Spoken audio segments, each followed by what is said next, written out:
स्वामीमय सुप्रभात मंडळी, मी निधी आपल्या पॅशनेट निधी या चॅनलवर तुम्हा सर्वांचे हार्दिक स्वागत। तर मंडळी, आज आहे नागपंचमी। तर सर्वप्रथम तुम्हा सर्वांना नागपंचमीच्या खूप खूप शुभेच्छा। तर आज बऱ्याच जणांचा उपवास असेल, तर भावासाठी हा उपवास केला जातो। तर आज नागाची म्हणजे नागदेवतेची सुद्धा पूजा केली जाते। तर माझ्या देव्हाऱ्यामध्ये चांदीचा छोटासा नाग आहे। तर खरं तर देव्हाऱ्यामध्ये नाग किंवा नागाची मूर्ती ठेवत नाहीत, पण मला कुंडलीमध्ये कालसर्प योग असल्यामुळे मी नागाची पूजा करते। तर अशा व्यक्तीने जर आपल्या देव्हाऱ्यामध्ये नागदेवतेची पूजा केली किंवा नागदेवतेची मूर्ती ठेवली तरी सुद्धा चालते। पण घरातल्या कोणत्या तरी एका व्यक्तीला जर कालसर्प योगाचा त्रास असेल, तर या नागदेवतेची आपण वर्षभर देव्हाऱ्यामध्ये मूर्ती ठेवून किंवा फोटो ठेवून पूजा करू शकतो। तर आज मी दाखवणार आहे की नागदेवतेची पूजा मी कशी करणार आहे ते। तर सर्वप्रथम आपण जाणार आहोत आपल्या बागेमध्ये, छोट्याशा गार्डनमध्ये, आणि छान असं मन प्रसन्न करून घेणार आहोत आणि मग लागणार आहोत देवपूजेला।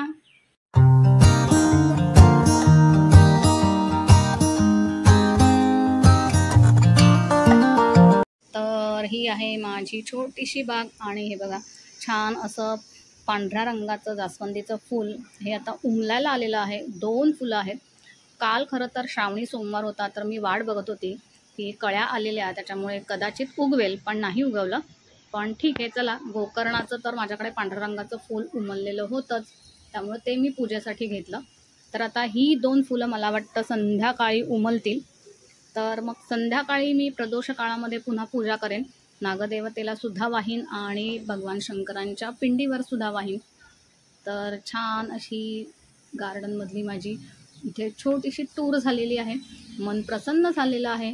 चला, आता आपण देवपूजा करून घेऊयात, नागदेवतेची पूजा करूयात आणि भगवान शंकरांच्या पिंडीवर अभिषेक करून घेऊयात। हा पूर्ण श्रावण महिना मी भगवान शंकरांच्या पिंडीवर जलाभिषेक तर करतेच, फक्त एव्हरी सोमवार म्हणजे प्रत्येक सोमवारी पंचामृताने अभिषेक करते, कच्च्या दुधाने, गाईच्या कच्च्या दुधाने अभिषेक करते। तर चला, आता आपण देवपूजा करूया, नित्योपासना करूयात आणि भेटूयात थोड्याच वेळात। तर आज अशी 3 पांढरी गोकर्णाची फुलं झाडावर उगवलेली होती। तर चला, आता भगवान शिवशंकरांच्या पिंडीवर, पार्वती मातेवर आणि नागदेवतेवर ही मी आज अर्पण करणार आहे। तर माझी जी नित्य देवपूजा आहे ती इथे झालेली आहे आणि आता मी भगवान शिवांच्या पिंडीवर जलाभिषेक करणार आहे, जी माझ्या देव्हाऱ्यात आहे। आणि इथे मस्त छान फुलं घेतलेली आहेत, बेलाची पानं मी आदल्या दिवशीच काढून ठेवलेली आहेत। तर आता मी पूजेला सुरुवात करते। तर पहिले जलाभिषेक करते। ओम नमः शिवाय, ओम नमः शिवाय, ओम नमः शिवाय, ओम नमः शिवाय। तर आता इथे मुख्य देवपूजा इथे माझी झालेली आहे।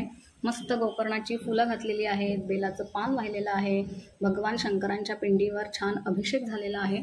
तर आज आहे नागपंचमी, तर त्याच्यामुळे आता इथे मी एक ताटामध्ये हा चांदीचा नाग घेतलेला आहे, म्हणजे नागदेवता घेतलेली आहे। आता या नागदेवतेवर मी गाईच्या कच्च्या दुधाने आणि पाण्याने अभिषेक करणार आहे। ओम नागदेवतायै नमः, ओम नागदेवतायै नमः, ओम नागदेवतायै नमः, ओम नागदेवतायै नमः, ओम नागदेवतायै नमः, ओम नागदेवतायै नमः, ओम नागदेवतायै नमः, ओम नागदेवतायै नमः, ओम नागदेवतायै नमः। तर आता इथे नागदेवतेवर जलाभिषेक आणि गाईच्या कच्च्या दुधाचा अभिषेक झालेला आहे। आणि आता हे अभिषेक केलेलं जे दूध आहे ते मी बेलवृक्षाचं जे झाड मी लावलेलं आहे त्या झाडामध्ये मी ओतून टाकणार आहे। आणि अशी माझी छान अशी पूजा झालेली आहे, नागदेवतेवर अभिषेक सुद्धा झालेला आहे आणि आता मी पूजेला सुरुवात करते। पूजा आहे ती झालेली आहे आणि आता मी तुळशी पूजन आणि बेलपत्राचे म्हणजे बेलाच्या वृक्षाचं पूजन, शमी वृक्षाचं पूजन, त्याच्यानंतर सूर्याला अर्घ्य देणं, हे सगळं करणार आहे। आणि त्याच्यानंतर श्री स्वामी चरित्र सारामृत याचे 3 अध्याय आणि संक्षिप्त श्री गुरुचरित्राचा 1 अध्याय असं पठण करणार आहे।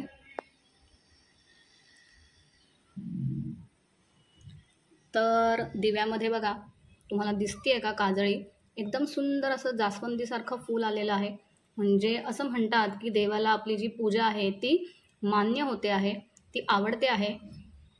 तर आता व्हिडिओमध्ये ना तसं नीट कॅच केलं जात नाही आहे, पण इतकं सुंदर असं जास्वंदीचं जे दुहेरी फूल असतं ना एकदम भरगतचं, तशा प्रकारचं हे फूल दिसत आहे। तुम्हाला दिसत असेल, मस्त दिसतंय। तर चला आता मी तुळशी पूजन वगैरे करून घेते।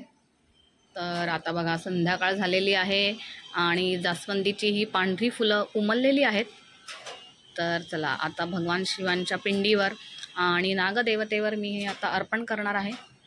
तर मस्त 2 फुलं अशी उमललेली आहेत। सकाळीच मला वाटलेलं ही फुलं संध्याकाळपर्यंत उमलतील, अजून एक इथे कळी आहे, कदाचित उद्यापर्यंत उमलेल।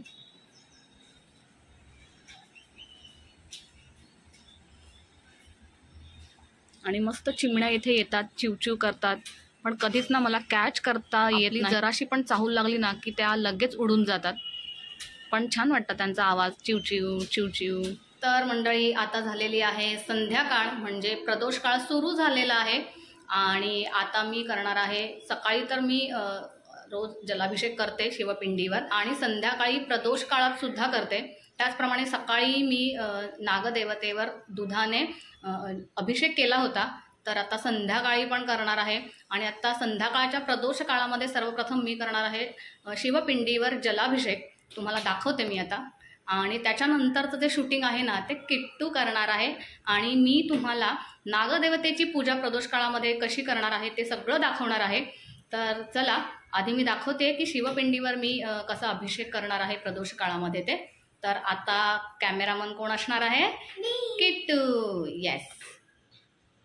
तर आता शिवपिंडीवर अभिषेक करण्यासाठी मी इथे पाणी घेतलेलं आहे, जलाभिषेक करणार आहे। आणि हे आहे माझ्या झाडावरचं जास्वंदीचं पांढऱ्या रंगाचं फूल, ते पण मी आत्ता शिवपिंडीवर अर्पण करणार आहे। सकाळी मस्त गोकर्णाचं पांढऱ्या रंगाचं फूल मिळालेलं, तर आता हे उमललेलं, तर मी ठरवलं चला हे पण आता मी अर्पण करून घेते, कारण उद्या सकाळपर्यंत ना झाडावरचं हे फूल ना म्हणजे कोमेजून जातं।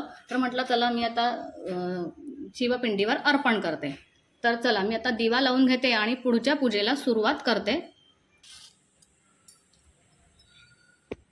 शुभं करोति कल्याणं आरोग्यं धनसंपदा शत्रुबुद्धी विनाशायं दीपज्योती नमोस्तुते। दिव्या दिव्या रे दीपत्कार आणि कुंडल मोतीहार, दिव्याला पाहून नमस्कार, दिवा लावला देवापाशी, उजेड पडला विष्णूपाशी, माझा नमस्कार सर्व देवांपाशी।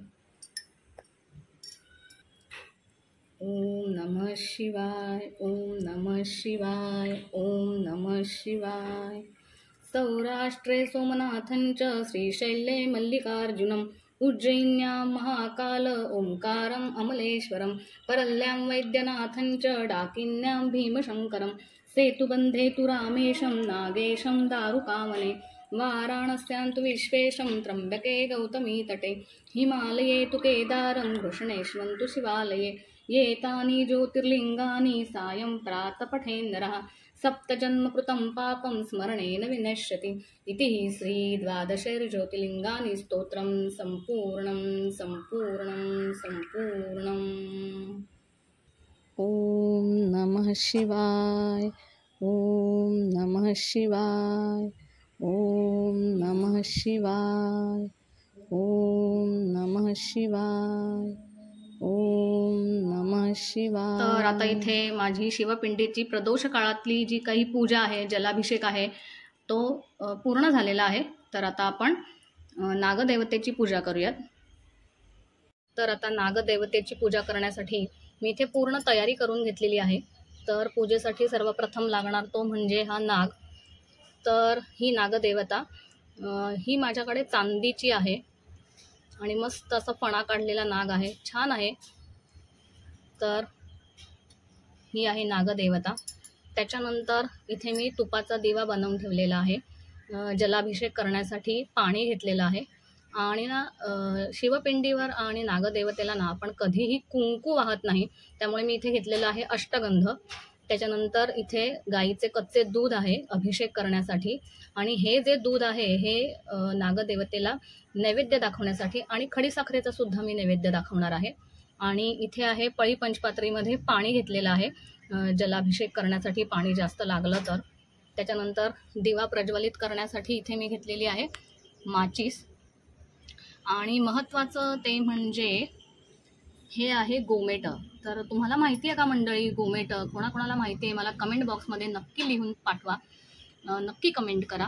तर हे आहे गोमेट. तर कुठलीही वेल असते ना त्याची अशी गोल राऊंड बनवलेला असतो. तर त्याच्यामध्ये ना नागदेवतेला आपण ठेवून पूजा करायची असते. कारण का नागाला किंवा सापाला तुम्हाला माहिती आहे की वेलींमधून, झाडांमधून, झुडपांमधून फिरायला आवडतं. त्याच्यात ते दडून बसलेले असतात. त्याच्यानंतर ना आमच्या पद्धतीप्रमाणे ना मी इथे 7 वेगवेगळ्या प्रकारची पानं घेतलेली आहेत जी आपण पूजा करताना अर्पण करतो. म्हणजे आमच्याकडे अशी पद्धत आहे. आणि हे माझ्या झाडावरचं पांढऱ्या रंगाचं जास्वंदीचं फूल. तर अशी ही सगळी तयारी मी केलेली आहे. चला मी आता पूजेला सुरुवात करते. तर आधी इथे मी मांडून घेते नागदेवता आणि पूजा करून घेते.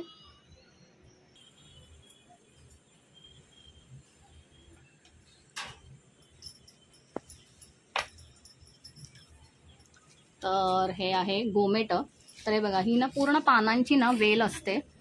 तर त्याचा असं वाटोळा आकार केलेला असतो, गोलाकार. तर आता हे गोमेट मी त्याच्या भोवती घालते. नागदेवता फक्त दिसली पाहिजे.